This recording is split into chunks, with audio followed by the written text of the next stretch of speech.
Doctors मौजूद हैं, जरा उनका रुख करना चाहिए। डॉक्टर डीके गुप्ता के पास हम चलते हैं। डॉक्टर डीके गुप्ता, ठीक है प्रोसेशन पर रोक थी, परमिशन नहीं मिली थी, लेकिन ये तो कोरोना है और कोरोना ये देखकर तो नहीं आएगा कि आप अंदर भीड़ जमा किए हुए हैं या सड़क के बाहर सड़क पर भीड़ जमा किए हुए हैं। यहाँ हम गुरुद्वारे के अंदर की जो तस्वीरें देख रहे हैं उसमें तो सर इतनी भीड़ नजर आ रही है कि वहां कोरोना फैलने का खतरा नहीं है। अगर सड़क पर निकल आते तभी कोरोना फैलने का खतरा है।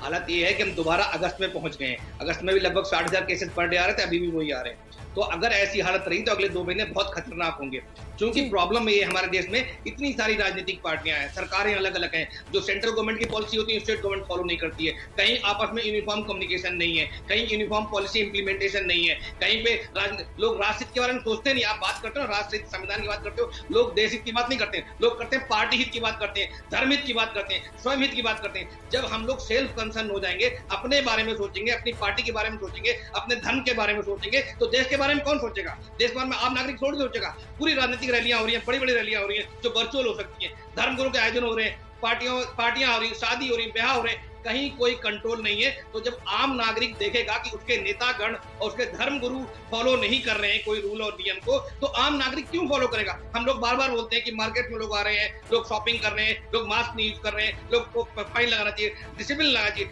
जब हमारे लोग जो लीडर्स हैं, जिनको लोग फॉलो करते हैं, जिनको लोग मेंटर मानते हैं, जिनके लोग कहने पे कुछ भी करने को तैयार रहते हैं, उन लोगों को इस समय चाहिए कि देश को गाइड करें, देश को दिशा निर्देश दें, हमें एक विजन क्रिएट करें कि हमें कोरोना कंट्रोल करना है, कोरोना से बचाना है। और जब हम सब मिलके पक्ष विपक्ष, धर्मगुरु, media, electronic media, print media, जितने ब्यूरोक्रेट सारे मिलके मुहिम उठाएंगे, सब लोग एक सेम मैसेज देंगे, सेम गाइडलाइंस बनाएंगे, सही इंप्लीमेंटेशन होगी, सही ऑडिट होगा उनका, तभी हम जाके कंट्रोल कर सकते हैं। अदरवाइज ऐसी चर्चा आप बड़ी बात कर रहे हैं, आप बड़ी बात कर रहे हैं कि साहब यहाँ पर हर कोई अपना धर्म हित देखता है, यहाँ पर हर कोई अपना पार्टी हित देखता है, इसीलिए तो बंगाल में चुनाव है और वहां पर कोरोना ने दस्तक नहीं दी।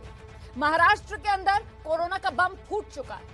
अच्छा, यहाँ पर अलग अलग त्योहारों पर्व की बात हो रही थी, अभी जिसका जिक्र सिरसा साहब भी कर रहे थे। मुझे लगता है हमें जरा तस्वीरें दिखानी चाहिए। मथुरा की तस्वीरें हैं, होली के अगले दिन जो हुरंगा महोत्सव मनाया जाता है उसकी तस्वीरें हैं, और उन तस्वीरों को जरा देखिए और तस्वीरें देखकर आप खुद जरा सोचिए कि यहाँ पर किसको ख्याल है कि देश में कोरोना है, और वो भी कोरोना की सेकेंड वेव ने देश में दस्तक देती है। लेकिन कोरोना का खतरा मुझे लगता है इस वक्त समझना बहुत जरूरी हो जाता है, और वो डॉक्टर डीके गुप्ता से बेहतर कोई और समझा नहीं पाएगा, क्योंकि डॉक्टर डीके गुप्ता जिन जिन देशों में ये दूसरी लहर आई है कोरोना की, वो कैसे पहले से ज्यादा और आक्रामक रही है, जरा ये जल्दी से एक बार दर्शकों को बताइए, फिर मैं सिरसा साहब का रुख करूंगी, वो कुछ जोड़ना चाह रहे हैं।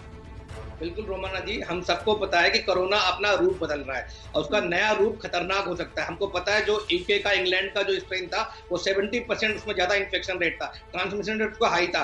अगर इन्फेक्शन रेट हाई होगा तो लोग ज्यादा चपेट में आएंगे, ज्यादा मौतें होंगी, ज्यादा हॉस्पिटल चाहिए होंगे, ज्यादा बेड चाहिए।